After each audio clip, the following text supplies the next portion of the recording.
Hey guys, welcome back to another action figure review. We're continuing looking at the Miss Kobayashi Dragon Maid Nendoroid series, this time with the dragon Iruru. The front of the package has a small window showing off the character and some of the accessories, as well as a character number and the small official genuine sticker on the front. On the back of the box we have a few more pictures of Iruru, as well as some instructions and tons of warnings in both English and Japanese about small sharp parts. Both sides of the package have the figure's name and different poses you can put the figure in using the different accessories. You can remove the figure from the package at the bottom, where we will have a small advertisement for a new type of stand. The plastic shell easily slides out from the bottom, with all the accessories held in place by the top of the tray clamped together. And as usual, the figure is wrapped in plastic, protecting the paint with more small sheets of plastic between the joints of the figure to limit the amount of paint being rubbed against each other. Like Tohru, Iruru is another dragon from an alternate world, who is on the side of chaos and wants to destroy humanity. After Tohru's disappearance from her world, other dragons started to take notice and went to explore rumors about dragons living among humans.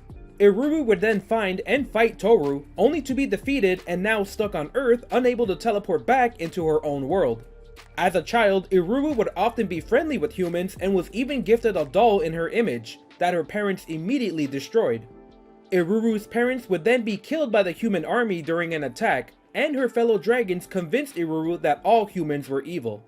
After daily meetings with Kobayashi, Iruru and Kobayashi were attacked by a dragon from the Harmony faction, where Kobayashi would risk her life to save Iruru, changing Iruru to accept humans once more. Let's take a look at some of the figure's details. Deep red hair covers some of her face, in a short unkept style with large strands flowing down the sides of her face. Matching red eyes with small bushy eyelashes and small eyebrows detail the face, with the face in an overall blank stare expression. A small anime-style blushing effect can be seen on each side of the face. On the side we have Iruru's large horns, twisted into a large circle with the tip pointing backwards. A few small ridges are sculpted on the bone for the detail. On the back we have more large strands of hair, with small details like parts at the center of the hair, and a few strands curling inward. Hanging underneath the hair at the back we have two spiral pigtails, twisting all the way down to the body. The early appearance of Iruru has her wearing a torn fur cloak, with a few stitching at the front. White fur covers the inside and neck of the body, while the rest of the edges are torn and tattered. Iruru's iconic large chest is sculpted in, where she stores her flames. On the back we have more of the torn up robe, with a small socket at the center where we will be attaching the stand later on in the review. Without much more detail here, you can see how Iruru only wears a robe and her underwear. Large dragon hands stick out of the robes, with large claws sculpted into the hands. Covering the arms, the robes here are even more tattered and ripped.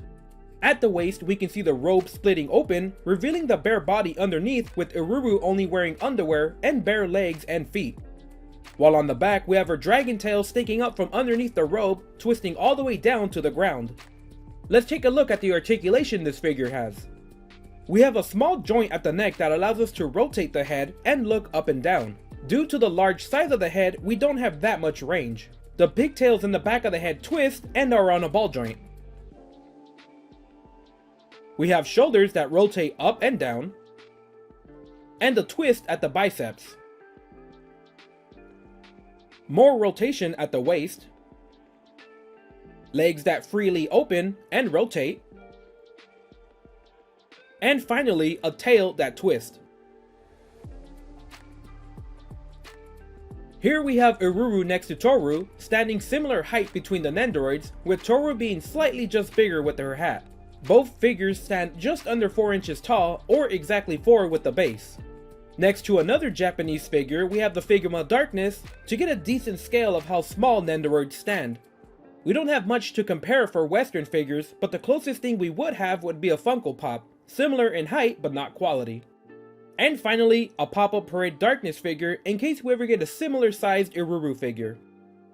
For the accessories we have a crazed looking expression faceplate, and a blushing style faceplate. Installing the faceplate is very simple on Nendoroids. You slip off the hair at the front, removing it from the two large sockets. Then you can slip off the original faceplate. Afterwards, sliding in the new plate and the hair on top completely changes the expression of the figure. We have a small doll in the image of Iruru, with 2 small notches in the sculpt for the hands to attach to. The doll will only install into the default claw hands, where the claws will pinch into the 2 small notches and hold it into place. A set of arms bended upward at the elbow, with this pair being pre-installed with the glob hand accessory. We have another set of arms for the bended elbow arms, with 2 open palm style hands. And just like the hands on any other Nendoroid, you can pop off the original pair and simply peg in the new ones. Installing the arms is another simple feature, where the originals easily popping off and the new arms sliding right into the socket. We have the standard clear base for the figure, with the claw arm with a few points of articulation and a small adapter at one end to attach to the figure, this one being longer than most. The peg easily slides into the socket on the back of the figure. You can then socket the adapter piece into the claw arm itself into the base. The stand itself is very sturdy and can easily support the figure in the air for some added dynamic poses. And lastly, we have a spare neck joint matching the skin color of the figure. Just like the Tohru Nendoroid figure, I'm really glad we finally have figures from this anime. It's one of my personal favorites and I can't wait for more. Iruru is a latecomer to both the manga and anime, appearing later in the manga and during season 2 of the show, so to have her is a nice option, but weird due to the other main characters shown earlier. This version of Iruru is based on her feral state, where she was uncontrollable and constantly attacking the main cast. So having her tamed version where she dresses more normally would have been appreciated, especially if it were a body accessory other Nendoroids get. And just like Tohru, the figure won't be able to stand on its own unless you balance it on the tail as a third leg. It works out well most of the time, but anything more dynamic than standing straight up will cause some issues. Accessory wise, she doesn't have as many options as Tohru had, and the ones that we were given are pretty much set in place for certain poses without much options for differences from the package examples. The doll and glob hands that's included are nice examples of attention to detail that Nendoroid figures have, usually expressing the story of the figure very well.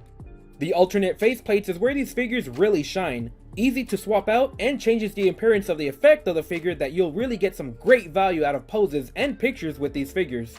Iruru definitely got the default loadout with accessories, with nothing too outstanding making the figure a must-have other than for the love of the character. I've honestly been surprised at the Nendoroid series. In a small, cute format, they pack in so much articulation and customization to really let you pose and display the figures the way you want them. I'm glad we're getting Dragon Maid figures after all this time, and hopefully with the season 3 we can get the rest of the crew, as I don't really see why we haven't got one of the main character Kobayashi and the best girl Alma. If you're not interested in the expensive statues of Iruru currently available, this Nendoroid is the next best thing, with some great accessories to recreate the scenes from the manga and anime, and even if it's the early version of the character. If you're a fan of the show or just like cute monster girls, the Iruru Nendoroid is definitely one to check out. Alright guys, that's it for this review. Leave a comment letting me know how you like this figure, subscribe, or share this video with your friends to help out the channel.